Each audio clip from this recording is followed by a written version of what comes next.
You see their perfect vacation. You see their promotion. You see their happy relationship. And you feel it, don't you? That hot, ugly sting in your chest. You call it inspiration. You call it critique. But deep down, do you know what it really is? You have been told a noble lie. Envy is natural. It shows you what you want. They tell you to use it as fuel. But what if that fuel is toxic? What if the ancient Stoics were right to call it poison? And they knew a terrifying secret. That poison is not hurting the people you envy. It is killing you. Why are you drinking it? Today, I will reveal the 9 reasons you secretly hate successful people. This is not a judgment. This is a diagnosis. And it is the first step to your cure. In this briefing, you will learn how to stop drinking the poison. You will learn how to run your own race. Are you ready to face the mirror?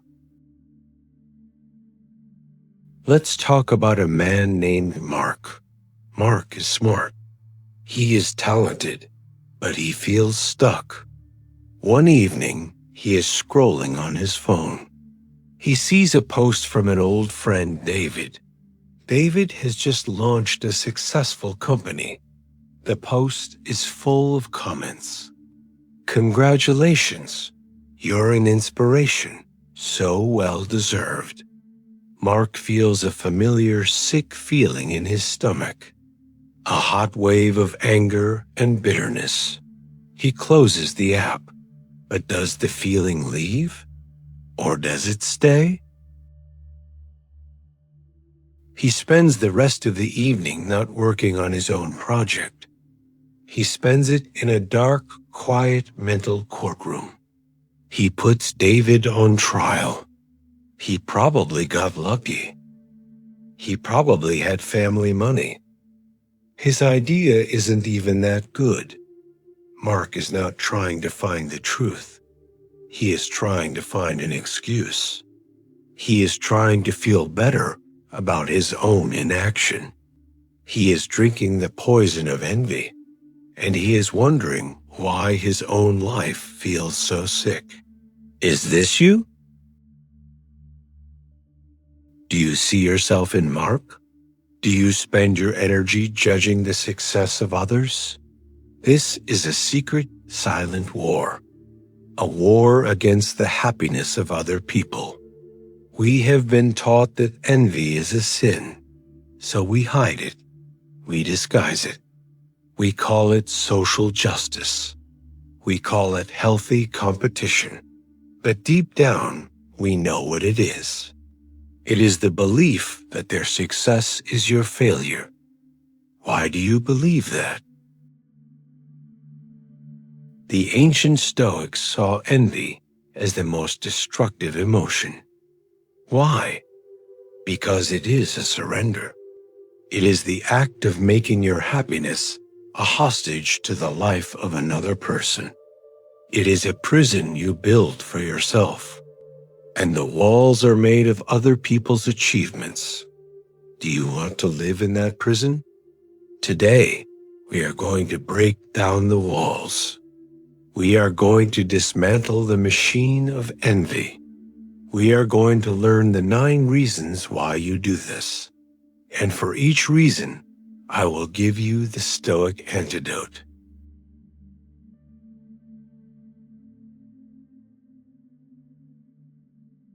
You are comparing their highlight reel to your behind the scenes. The first reason you hate them is a trick of perspective. You scroll through their social media. You see the perfect photo, the smiling family, the award. This is their highlight reel. It is a carefully curated, edited, and filtered presentation. It is a performance.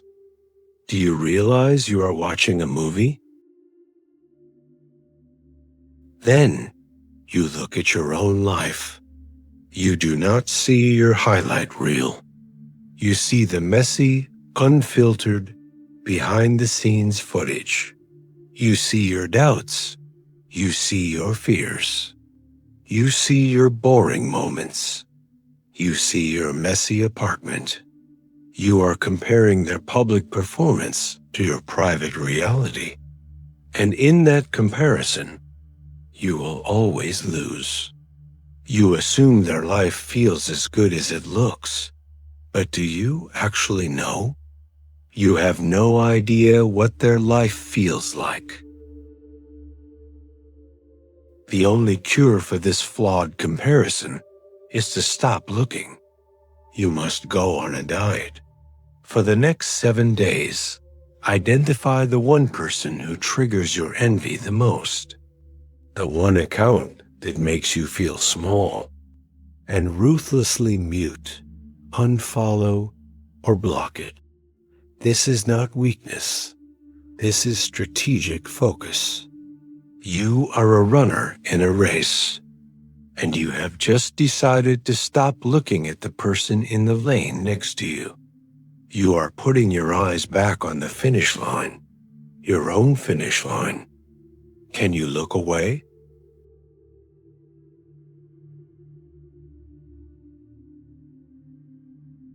You want the prize, but you do not want the pain. The second reason is a failure of imagination. You see the end result, the successful business, the fit body, the happy relationship. You do not see the years of silent, unseen work that went into it. You do not see the sleepless nights. You do not see the terrifying risks. You do not see the hundreds of small, boring, disciplined actions. Are you willing to pay the price they paid? You are comparing your day 1 to their day 1,000. You are looking at the top of the mountain, and you are ignoring the long, hard, bloody climb it took to get there. This is a lie you tell yourself. It makes their success seem like luck, and it makes your own inaction seem like realism. You covet the trophy, but would you survive the training? Do you really want their life, or do you just want their rewards? Are you willing to wake up at 4 a.m.? Are you willing to risk your savings? Are you willing to be rejected 100 times? If the answer is no, then you do not want their success. You want a fantasy. Stop envying a price you are not willing to pay. It is not the man who has too little, but the man who craves more that is poor. Seneca. Envy is the ultimate form of craving. It makes you poor, no matter how much you have, because you are always looking at what is missing. How long will you stay poor?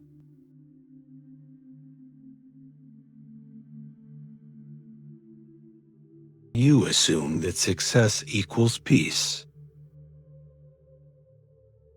The third reason is the great illusion.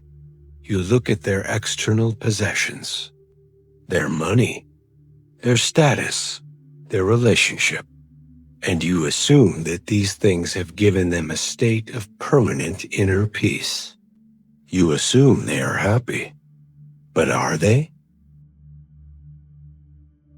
You have no access to their inner world. You do not know about their private anxieties. You do not know about their secret fears. You do not know if they are deeply fulfilled or quietly miserable. You are not comparing your life to their life. You are comparing your life to a story you have invented about their life, a story based on a few carefully chosen images. Many people with everything feel like they have nothing. Do not envy a facade. Why do you trust the surface? Imagine for a moment that you have everything they have. Imagine you have the money, the fame, the status. Now, imagine you still have your own mind, your own fears, your own insecurities. Would the money fix your mind? No, it would just make your problems more expensive. Realize that external things cannot fix internal problems, and the envy will start to fade. Can you see the emptiness of the prize?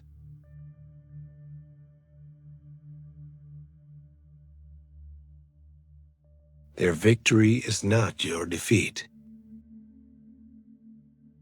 The fourth reason is the core of the poison. Your ego operates on a simple, brutal, and false logic.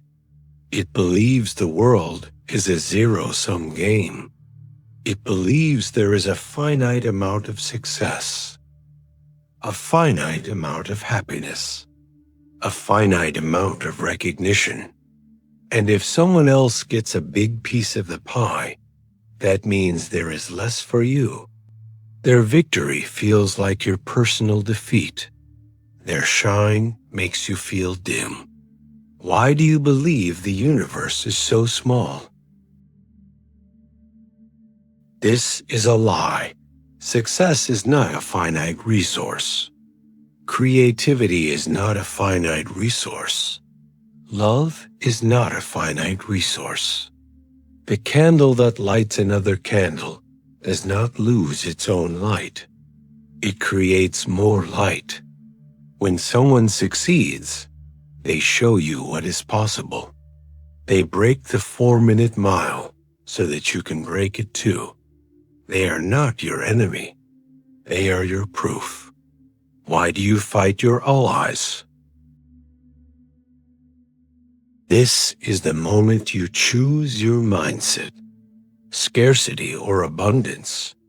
If you are ready to stop seeing others as threats and start seeing them as proof, make a choice.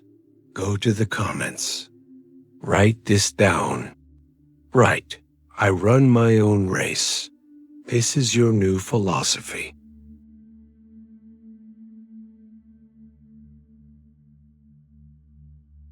Your critique is just envy wearing a mask.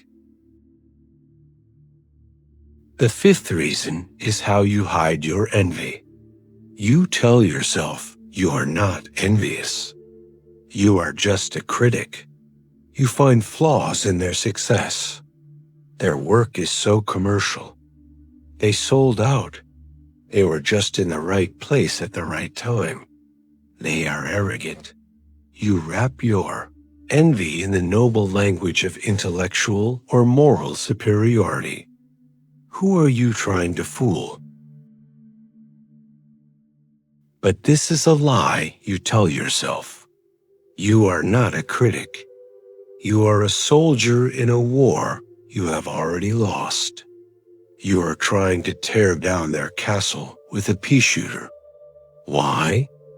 Because you have not had the courage to start building your own. It is easier to destroy than to create. It is easier to judge than to do. Your criticism is a defense mechanism. It protects you from the pain of your own potential. Are you protecting your ego or your future? Why do you care so much about their flaws? Does pointing them out make you better? Does it build your business? Does it write your book? No, it just wastes your time. Every minute you spend criticizing them is a minute you did not spend building you. Put down the magnifying glass. Pick up the mirror. What do you see?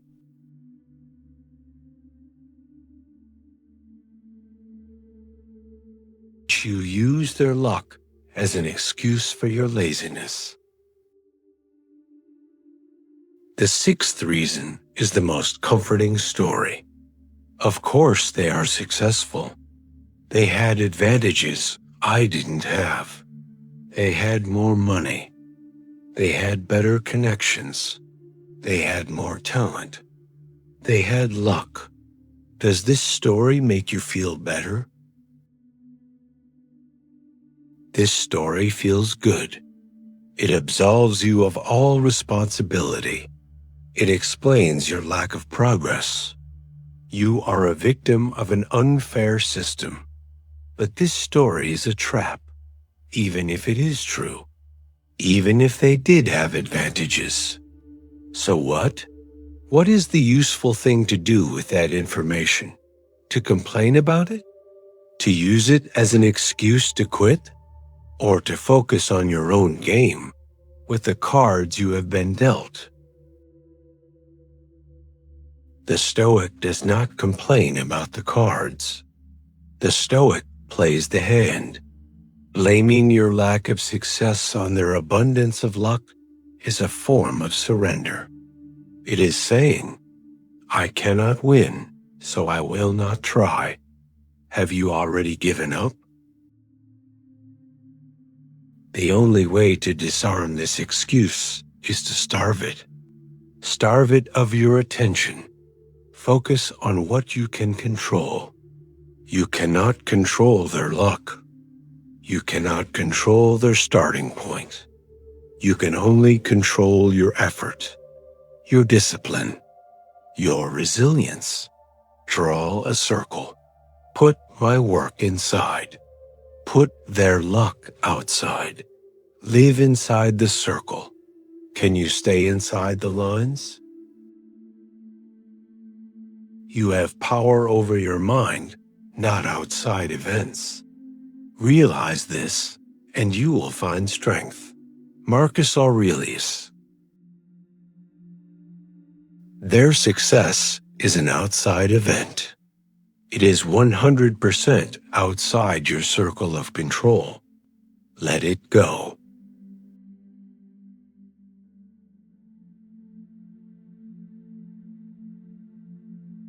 You want the status, not the life.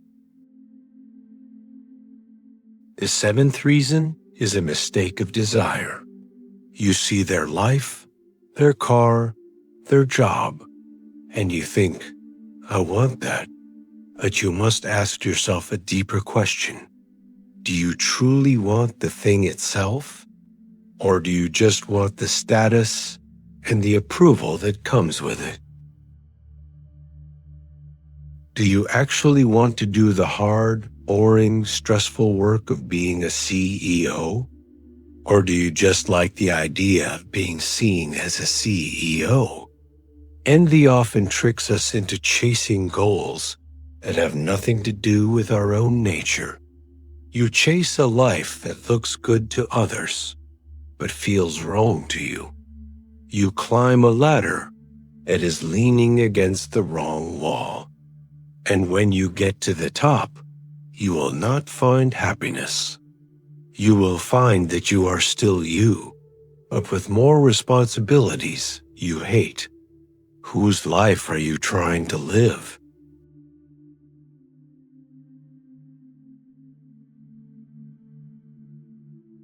You are addicted to the feeling of being a victim. The eighth reason is dark. On some strange level, the feeling of envy can be addictive. It provides a twisted kind of comfort. It gives you a simple story for your own lack of fulfillment. The world is unfair. I am a victim. This story, while painful, is also easy. It requires nothing from you. It demands no risk. It demands no change. Why do you choose the pain? The alternative is terrifying. The alternative is the idea that your life is your responsibility, that you could have done more, that you can do more. Sometimes we choose the familiar pain of envy over the terrifying freedom of our own potential. We choose to be the bitter victim rather than the struggling hero. Are you brave enough to be the hero?